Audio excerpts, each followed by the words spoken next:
Python, JavaScript और जावा, इन तीनों में से क्या सीखना चाहिए, इसमें ज्यादा अच्छा करियर है, इसके अंदर जॉब ओपनिंग सबसे ज्यादा है। ठीक है, ऐसा बहुत सारे स्टूडेंट्स के मन में बहुत सारी थिंकिंग्स होती है कि इन सभी टेक्नोलॉजीज के बीच में, क्योंकि मार्केट के अंदर अभी सबसे ज्यादा तीन यही टेक्नोलॉजीज हैं जो बहुत ज्यादा ट्रेंड कर रहे हैं। ठीक है, तो आप लास्ट तक मेरा वीडियो देखिए। इस वीडियो के अंदर मैं आपको सभी चीजें बताने वाला हूँ कि पाइथन वर्सेस जावास्क्रिप्ट वर्सेस जावा में क्या क्या बेटर है, किसमें ज्यादा जॉब ओपनिंग्स है, किसमें ज्यादा करियर ऑप्शंस हैं, वो सभी चीजें मैं इस वीडियो के अंदर डिस्कस करूंगा। आप लास्ट तक मेरा वीडियो देखिए। तो सबसे पहले तो मैं आपको ये बताना चाह रहा हूं कि देखो, जितने भी प्रोग्रामिंग लैंग्वेज हैं, वो प्रोग्रामिंग लैंग्वेजेस का जो वर्क होता है उनका वर्क बिल्कुल कॉमन है कि इसका मेन वर्क क्या होता है कि किसी भी टाइप की एप्लीकेशन को डेवलप करना। अब आपको ये समझना है या आपको ये सोचना है कि आपको कौन से प्रोग्रामिंग लैंग्वेज के अंदर अपना करियर बनाना है और आपका जो जॉब प्रोफाइल होगा वो क्या होगा, मतलब आपका किस जॉब प्रोफाइल में इंटरेस्ट है। सबसे मेन बात तो इंटरेस्ट का होता है। ठीक है, कभी भी हम कोई सा भी यदि लैंग्वेजेस सेलेक्ट करें तो हम सजेशन सबसे लें, लेकिन सबसे पहले आपको अपने अंदर का इंटरेस्ट भी देखना है कि आपको किस में मजा आएगा, कोडिंग करने में किस फील्ड में आपको ज्यादा अच्छा लग रहा है। जैसे फॉर एग्जांपल यदि कोई वेब डेवलपमेंट की कोडिंग आप करके थोड़ा बहुत देख लीजिए। ठीक है, इसके बाद आपको यदि वेब डेवलपमेंट में बहुत मजा आ रहा है तो सीधी सी बात है कि आपको उसके लिए जावास्क्रिप्ट चूज करना होगा। यदि आपका गोल ये है कि नहीं, आपको वेब डेवलपमेंट में इतना मजा नहीं आता, आपको लॉजिक में बहुत अच्छा लग रहा है, लॉजिक बिल्डिंग में आपको बहुत बेस्ट लगता है, आपको कुछ चैलेंजिंग जो टास्क होते हैं उनको करने में बहुत मजा आता है, तो आप उस केसेस में जावा की तरफ जा सकते हो। और तीसरा ये है कि आपको डिफरेंट फील्ड में जाना है, मतलब आपको वेब डेवलपमेंट में जाना ही नहीं है, आपको डेटा साइंस में जाना है, डेटा एनालिटिक्स में जाना है, डेटा इंजीनियर की जॉब में जाना है, तो वहां पर फिर आपको पाइथन में जाना पड़ेगा। तो मतलब देखो, लैंग्वेजेस जो होते हैं ना, ये पर्टिकुलर आपके एप्लीकेशन पे डिपेंड करते हैं कि किस टाइप के एप्लीकेशंस में आपको जाना है। ठीक है, आप कोई डेटा साइंटिस्ट बनना चाहता है और वो जावा करेगा तो उसका कोई सेंस नहीं है। यदि कोई वेब डेवलपमेंट कर रहा है और वो यदि बोलेगा कि मुझे पाइथन करना है तो उसका इतना ज्यादा सेंस नहीं है। लेकिन यदि आपको वेब डेवलपमेंट यदि आप करना चाहते हो तो आपके लिए जावास्क्रिप्ट या जावा, दोनों में से कोई सा भी प्लेटफॉर्म आप यूज कर सकते हो। वैसे जावा नॉर्मल वेब एप्लीकेशन डेवलपमेंट के लिए नहीं होता। यदि आपको बहुत हाई स्केल वेब एप्लीकेशन या कोई एंटरप्राइज एप्लीकेशन डेवलप करना है तो उसके लिए क्या होता है, जावा। तो पहले तो आप ये समझ लीजिए कि जावास्क्रिप्ट, जावा और पाइथन, इनसे हम क्या क्या एप्लीकेशंस बना सकते हैं। तो JavaScript is specialist for web development. JavaScript से सिर्फ आप वेब एप्लीकेशन ही बना सकते, इसके अलावा आप दूसरे एप्लीकेशन बना ही नहीं सकते। तो सीधी सी बात है, जावास्क्रिप्ट के अंदर तो पहले से क्लियर हो गया कि यदि आपको वेब के अंदर जाना है तो जावास्क्रिप्ट आपके लिए बेटर। अब बात आती है पाइथन। तो पाइथन का भी अपना स्पेशलाइजेशन है। यदि आपको डेटा साइंस, डेटा एनालिस्ट या डेटा इंजीनियर बनना है तो उसके लिए आपको पाइथन पे जाना होगा, क्योंकि सीधी सी बात है कि पाइथन जो है वो स्पेशलिस्ट इसी का है। आप पाइथन से वेब डेवलपमेंट कर सकते हो, लेकिन वेब डेवलपमेंट का स्पेशलाइजेशन पाइथन के अंदर ऐसे वेब डेवलपमेंट किया जाता है जिसके अंदर हम डेटा एनालिस्ट या डेटा साइंस या डेटा इंजीनियरिंग की जो प्रोसेस है वो उसके अंदर क्या करेंगे, मिक्स करेंगे। ठीक है, मतलब प्योरली वेब डेवलपमेंट हम पाइथन में नहीं करते। इसके बाद तीसरा पॉइंट बताना चाह रहा हूं जावा से। तो जावा जो है, सीधी सी बात है कि ये सबसे पुरानी लैंग्वेज है। यदि पाइथन, जावास्क्रिप्ट और जावा में कंपैरिजन किया जाए तो इनमें सबसे ओल्ड क्या है, जावा है। लेकिन जावा हमेशा ओल्ड इज गोल्ड प्रिंसिपल को फॉलो करता है। मतलब आप ये बिल्कुल मत सोचो कि जावा पुराना है तो जावा आउटडेटेड है। जावा बिल्कुल आउटडेटेड नहीं है। जावा अभी भी मार्केट में चल रहा है। जावा की बहुत सारी जॉब ओपनिंग्स अभी मार्केट में आपको मिलेंगे। ठीक है, लेकिन जावा किसको सीखना चाहिए, मैंने आपको पहले क्लैरिफाई कर दिया कि यदि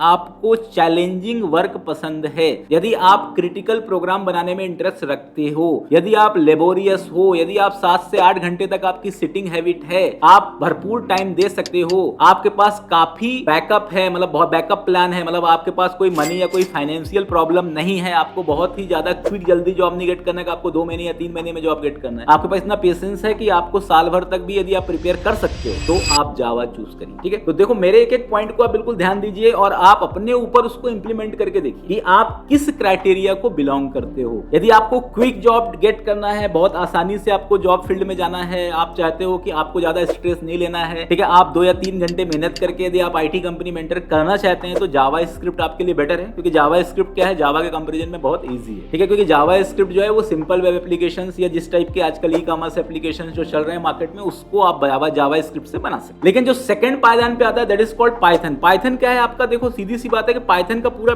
वे ऑफ इंटरेस्ट ही अलग है और जिसका कोई सब्स्टिट्यूट नहीं। तो यदि आपका इंटरेस्ट पूरी तरह से वेब डेवलपमेंट्स में है ही नहीं, आपको डेटा एनालिस्ट या डेटा साइंटिस्ट या डेटा इंजीनियर में जाना है। आप जो लोग पहली बार वीडियो देख रहे होंगे उनको पता नहीं होगा कि data analyst, data scientist, data engineer क्या होता है। तो मैंने डेटा एनालिस्ट का वीडियो बनाया हुआ है, डेटा साइंस का वीडियो भी बनाया हुआ है, आप मेरे प्लेलिस्ट में जाइए और मेरे वीडियोस को देखिए। ये डेटा एनालिस्ट होता क्या है, डेटा साइंटिस्ट क्या होता है, वहां से आप इसको गेट कर सकते। अब बात आती है कि ये तो मैंने आपको डिफरेंशिएट कर दिया कि किस पर्टिकुलर माइंड सेटअप के अकॉर्डिंग क्या चीजें आपको करना होगा, किस एप्लीकेशंस के लिए क्या चीजें यूज होती है। अब बात आती है कि जॉब ओपनिंग की। बहुत सारे कमेंट्स भी आप देखते होंगे, जनरली स्टूडेंट्स बोलता है कि मैंने डेटा एनालिस्ट तो कर लिया, डेटा साइंटिस्ट कर लिया, डेटा इंजीनियरिंग कर लिया, पर मुझे जॉब नहीं मिल रही। ठीक है, बहुत सारे स्टूडेंट्स के अंदर ऐसे भी कमेंट आएंगे मैंने जावा कर लिया लेकिन मुझे जॉब नहीं मिल रही। ठीक है, तो मैं आपको ये भी बताना चाह रहा हूँ, तो देखो क्या होता है कि आज का जो मार्केट सिनेरियो है वो पूरी तरह से चेंज हो गया है। अब आपको सिर्फ पढ़ाई करने पे जॉब नहीं मिलेगी। आपने कोर्स कर रखा है, सर्टिफिकेट ले लिया, आप इंटरव्यू के जा रहे हो, आपको जॉब नहीं मिलेगी। आपको पहले इंटर्नशिप करना होगा। तो अब आप सीधे जॉब आप सर्च ही मत करो। यदि आप डेटा एनालिस्ट फील्ड में जाना चाहते हो तो आप पहले इंटर्नशिप सर्च करो कि कौन सी कंपनी आपको पेड इंटर्नशिप दे रही है, या फ्री इंटर्नशिप भी यदि कोई कंपनी देती है 2 या 3 महीने का, आप इंटर्नशिप ज्वाइन करो, उसमें प्रोजेक्ट बनाओ और उस प्रोजेक्ट को मेंशन करो। उसके बेसिस में फिर आप इंटरव्यूज के लिए प्रिपेयर होइए और कंपनी में अप्लाई करिए। मतलब आज के डेट में 3 स्टेप है। पहला स्टेप है आपको पढ़ाई करना है, फिर इसके बाद आपको इंटर्नशिप करना है, उसके बाद ही आपको जॉब के लिए अप्लाई करना है। तो ये आपको प्रोसेस को फॉलो करना है। दूसरा ये है कि आपको सिर्फ कोर कंसेप्ट को लर्न करके इंटरव्यू में नहीं जाना है। आप यदि डेटा एनालिस्ट की प्रोफाइल के लिए प्रिपरेशन करो तो उसके लास्ट तक जाइए, पावर बीआई पढ़िए, टैबलू पढ़िए, रियल टाइम एप्लीकेशन इंप्लीमेंट करिए। यदि आप जेएस में जा रहे हो तो अकेले जावा स्क्रिप्ट से कोई आपको जॉब नहीं देगा।